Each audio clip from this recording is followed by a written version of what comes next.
Hello and welcome to the fourth in my series of short videos all about how to uncover your greatest gifts and your deepest soul purpose. And as I tentatively said, just because my numbers aren't my strongest suit, this is my fourth video. So if you've missed the others that I've done, I would strongly suggest you go find those after you've watched this one. This one is surprising, actually. I've left this so long because this is possibly the one that's dearest to my heart. And it's how your greatest gift is held in your deepest wound, going from pain to purpose. So the reason I say this is the one that's dearest to my heart is this notion that our deepest soul gifts, our purpose, what we describe here at Waking the Wild as our medicine, is found in our deepest wound, what we might call our sacred wound. And much of the work we do is through that portal, through the portal of becoming deeply intimate, accepting, loving, using it as a crucible of alchemy, this place of our wound becoming the source of everything that is meaningful in our work and really in our lives.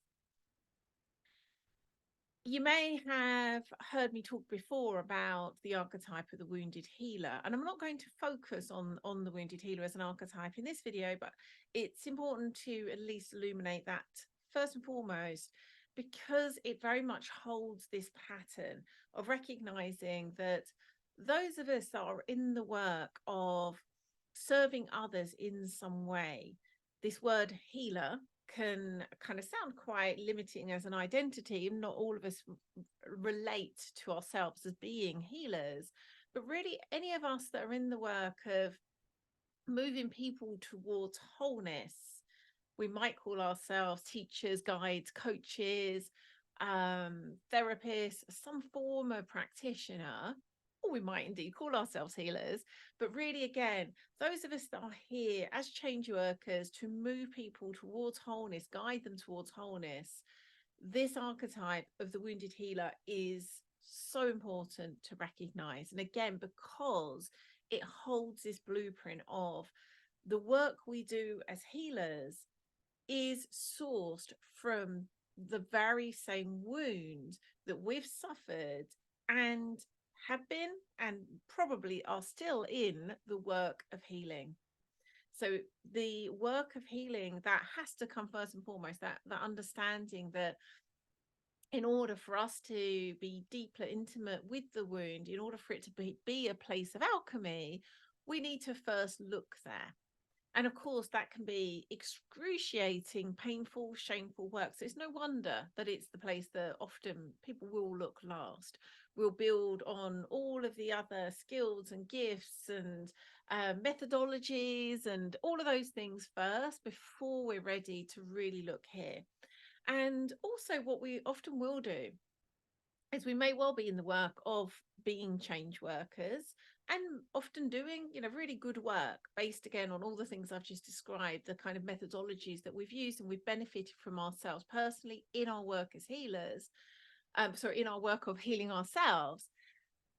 And it's another level of kind of hurling ourselves into the abyss to recognize there could be gold there that, if we alchemize it, can then be something we serve to others. So the wounded healer again holds that invitation, that blueprint to recognize ourselves as the healer, has to also recognize ourselves as the wounded healer in order to truly heal. There's a quote by Jung.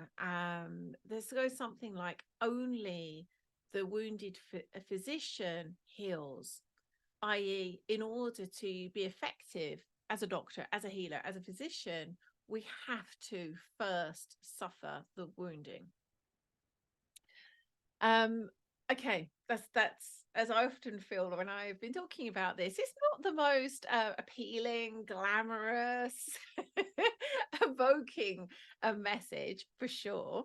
So, what I'm going to talk about now is some of the ways that I've witnessed, both in myself, but also in many, many people who have gone through the work that we do with them to discover what that is when it's alchemized into medicine, into our greatest gifts and our deepest soul purpose. So often we notice those wounds that we suffer, those sacred wounds, are often around the feminine or masculine. That often forms a part of the wound. It could be the almost the main theme of our wound, but often it will play a part in our wound, even if it's not the kind of main focus. And for me, that certainly was the case. If you've been around our work for any time at all, you probably would have heard me share before that I had a real deep wound around the feminine. In fact, I spent much of my childhood by pushing anything that represented that away from me. I was the stereotypical tomboy, and anything that sort of at all could be linked to anything that like girls would have, like dolls, I would have absolutely nothing to do with. I then, over the course of my life, perhaps started to embrace some of the things, those kind of like stereotypical, like this is what women wear or look like. I embraced the aspects of that that allowed me to have my needs met. But at a core level, I hadn't begun healing that wound. As I became aware of it, as I did that healing work myself, it has now become um, really the deepest medicine I have to serve to others. The openness, the receptivity, the love of the feminine, other aspects too, but this is, and again, in order to keep this short and sweet, it's those aspects of the feminine that I've reclaimed first and foremost for myself, that I'm now able to serve from to others, but also guide others in the work of healing themselves. Other examples I've seen where people have wounds that have then become their gifts and their purpose is one where one of our students had a lifetime of people pleasing. Again, a way of having her needs met. But it all happened around this idea that if I can understand what other people want and therefore do it, I will please them, I will then be safe, I'll have my needs met. And over the years of the work she's been in with us, she's really understood that wound that created that abandonment of herself, that created these people pleasing behaviors. And now that's been alchemized into medicine that she serves to other women to allow them to heal their people pleasing patterns. Let me think of another one. So many of our clients actually are neurodivergent. You may have caught already my video where I talk about my own neurodivergence, but it's often the case that the people that are called to work with us have a neurodivergence of some kind. And so, simply put, they are more open and more sensitive than typically is the case. And so for them, that has been in itself, it's not a wound, but it's created woundings of different kinds. And so one example of one of our students is that she's really understood like that is the wound, that as she heals, it becomes medicine, where she now leads other people with that kind of openness and sensitivity into healing the wounds around that so they can be fully themselves. Um, I'm trying to think if there's any other quick examples I can give you. Um,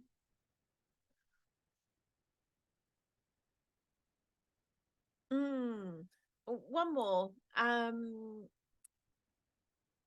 This is this is a person who, for reasons I won't go into the details of the wound, but was very much kind of cut off from their understanding of themselves as a storyteller, as someone who had a kind of connection with other realms, and he'd experienced bullying and being made wrong for that way of being, and so he'd kind of over the years closed that down.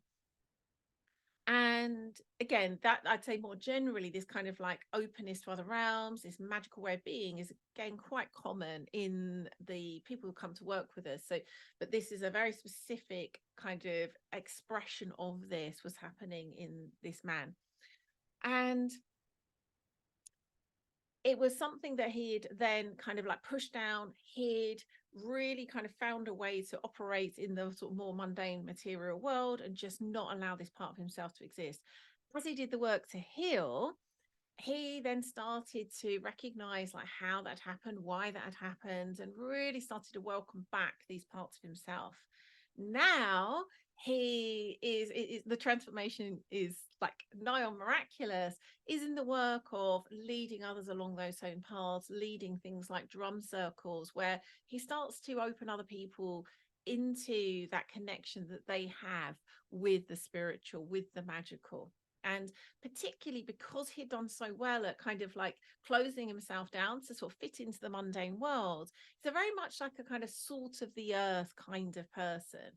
And so very particularly, he is able to connect and communicate with other people who he was just talking about being on a retreat recently, which he helped run, which was like for tradesmen. So this very kind of like, down to earth, everyman kind of person is able now to lead others along that same path of healing that he's been on. Okay, so there's some examples. And again, you can see that without doing that work of becoming aware and healing their own wounds, it's not possible for that then to be medicine for others. That is absolutely essential. We can't gloss over this. We can't bypass it. It has to be us descending into the wound to reclaim the gifts there, alchemize the gold that we can then serve it to others. So if you're hearing, if you're hearing something in this, if you're perhaps feeling a kind of spark of, I'm maybe having a sense that I'm ready, I have got wounds that, I've perhaps been in the work of healing, but perhaps there's something in this that I can then begin to serve others from. Trust yourself, and recognize maybe you are ready. Maybe you are ready to do that descent into your deepest wound and alchemize it into your greatest gifts, your deepest soul purpose.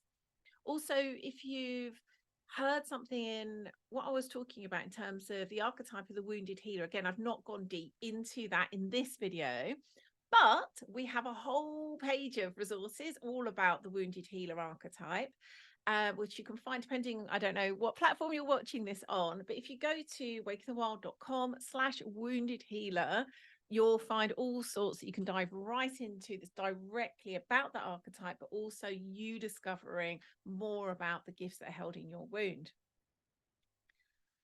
I think that's everything.